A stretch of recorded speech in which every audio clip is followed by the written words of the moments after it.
स्वागत है आप सभी का गायत्री विद्या मंदिर साचोर की ऑनलाइन क्लासेस में।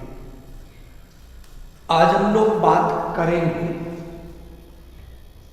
पाचन तंत्र से संबंधित दो प्रमुख पाचक ग्रंथियों के बारे में, जिसमें से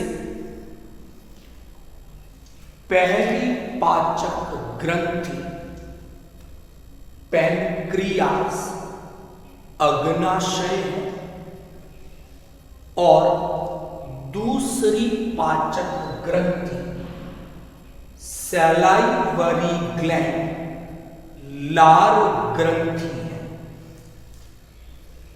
पहले भी हम लोगों ने बात की थी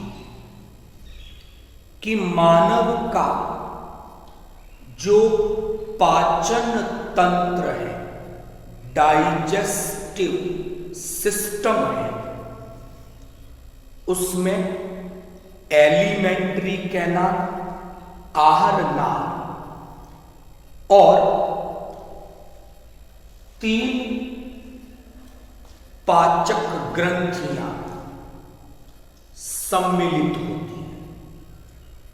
उनमें से एक पाचक ग्रंथि के बारे में हम लोगों ने कल के लेक्चर में बात की थी, लीवर के बारे में, यकृत के बारे में। उसी कड़ी में आज हम लोग अग्नाशय और लार ग्रंथियों के बारे में बात करेंगे। तो स्टार्ट करते हैं अग्नाशय के साथ, पैनक्रियास के साथ। यकृत के बाद मानव शरीर की जो दूसरी सबसे बड़ी ग्रंथि है तो वो पैनक्रियास या अग्नाशय है। तो यहां एक बात नोट करने वाली, मानव शरीर की जो सबसे बड़ी ग्रंथि है वो लीवर, यकृत है और यकृत के बाद जो दूसरी सबसे बड़ी पाचक ग्रंथि है वो पैनक्रियास अग्नाशय है। बात करते हैं अग्नाशय के बारे में। अगर हम अग्नाशय की स्ट्रक्चर को देखते हैं, संरचना को देखते हैं, तो अग्नाशय की संरचना में मुख्य रूप से हमें 2 भाग कह दे, 2 संरचनाएं कह दे दिखाई देती है।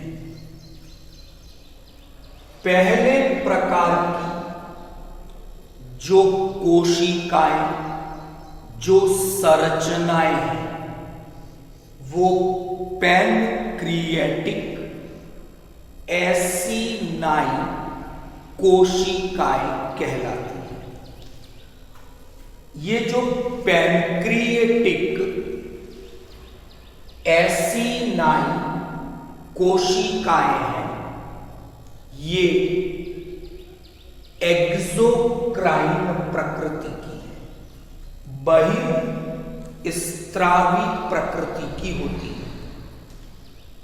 इन्हीं एसिनाइन कोशिकाओं के द्वारा अग्नाशयरस, पैनक्रिएटिक जूस का निर्माण किया जाता है और यही अग्नाशय रस, अग्नाशय ग्रंथि से अग्नाशय वाहिनी के द्वारा फिर एक सामान्य पित्त वाहिनी है उसके द्वारा ग्रहणी में पहुंचता है। तो अग्नाशय की संरचना में जो पैनक्रिएटिक एसिनाइन भाग है ये एक्सोक्राइन प्रकृति का है, बहिर्स्त्रावी प्रकृति का है। इन कोशिकाओं के द्वारा पैनक्रिएटिक जूस, अग्नाशय रस निर्मित किया जाता है। और जब हम पाचन की कार्य की डिस्कस कर रहे थे तो वहां हम लोगों ने बात की थी कि ग्रहणी के अंदर ड्यूडीनम में ये अग्नाशय रस पहुंचता है और पहुंचकर काइम के साथ अपनी इंटरएक्शन करता है। और इस पैनक्रिएटिक जूस में एंजाइम है, ट्रिप्सिनोजन, काइमोट्रिप्सिनोजन, प्रोकार्बोक्सीपेप्टिडेज, लाइपेज। तो पैनक्रिएटिक जूस के जो ये एंजाइम है ये भोजन के पाचन की क्रिया में एक महत्वपूर्ण भूमिका निभाते हैं। अग्नाशय की संरचना में जो दूसरा भाग हमें दिखाई देता है वो है आइलेट ऑफ लैंगरहैंस। हिंदी में इन्हें लैंगरहैंस की द्वीपिकाएं कहा जाता है। अब ऐसा क्यों कहा जाता है कि अगर हम अग्नाशय की संरचना देखें तो अग्नाशय का मोस्ट ऑफ पार्ट, उसका अधिकांश भाग एसिनाइन कोशिकाओं के द्वारा बना हुआ होता है। केवल एक छोटा सा हिस्सा लैंगरहैंस की द्वीपिकाओं का है। तो ये बहुत छोटा हिस्सा अग्नाशय की संरचना में बनाता है। तो हमने बात की थी कि जो एसिनाइन पार्ट है या जो एसिनाइन कोशिकाएं हैं ये एक्सोक्राइन बहिर्स्त्रावी प्रकृति की है, जबकि लैंगरहैंस की जो द्वीपिकाएं हैं ये एंडोक्राइन अंतः स्त्रावी प्रकृति की होती है। तो ये एंडोक्राइन प्रकृति की कोशिकाएं हैं यहां पर। और बेसिकली ये कोशिकाएं 3 प्रकार की हैं: alpha cells, beta cells and gamma और डेल्टा सेल्स। तो जो लैंगरहैंस की द्वीपिकाएं हैं ये एंडोक्राइन प्रकृति की है, अंतःस्त्रावी प्रकृति की होती है।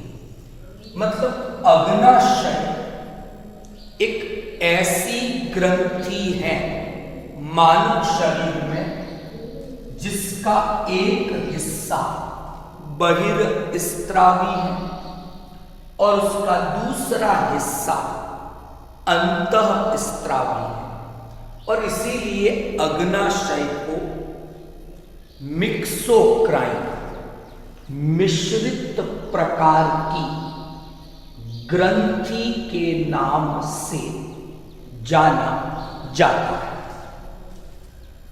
अल्फा कोशिकाओं के द्वारा ग्लूकेगॉन एक हार्मोन मुक्त किया जाता है।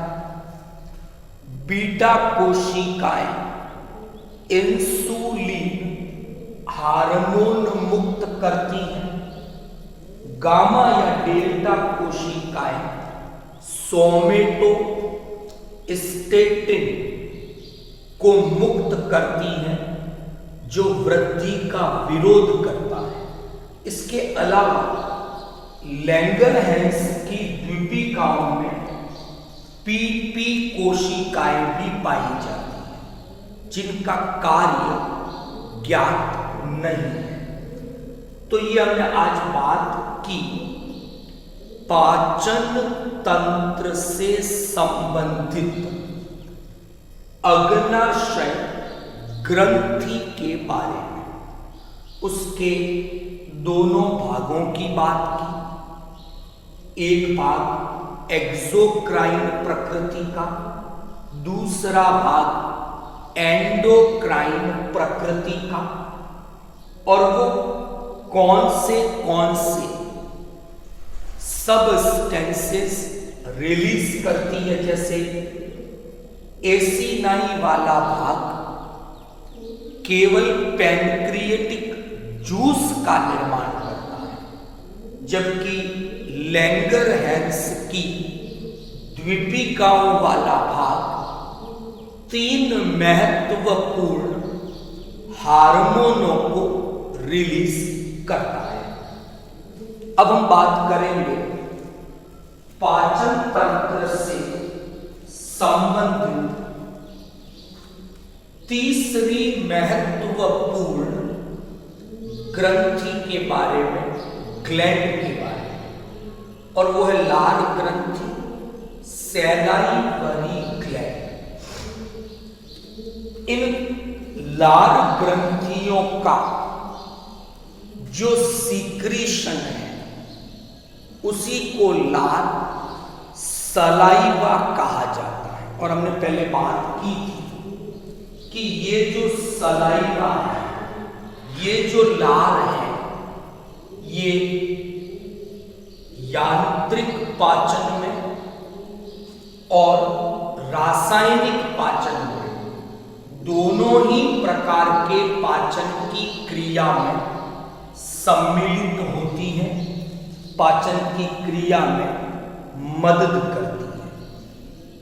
मानव शरीर की अगर हम बात करते हैं तो मानव शरीर में कुल 3 जोड़ी लार ग्रंथियां उपस्थित होती हैं। और वो 3 जोड़ी लार ग्रंथियां कौन सी हैं, बात करते हैं। एक जोड़ी पैरोटिड लार ग्रंथियां हैं, एक जोड़ी सब लिंगुअल लार ग्रंथियां हैं, और एक ही जोड़ी सब मैग्जिलरी लार ग्रंथियां हैं।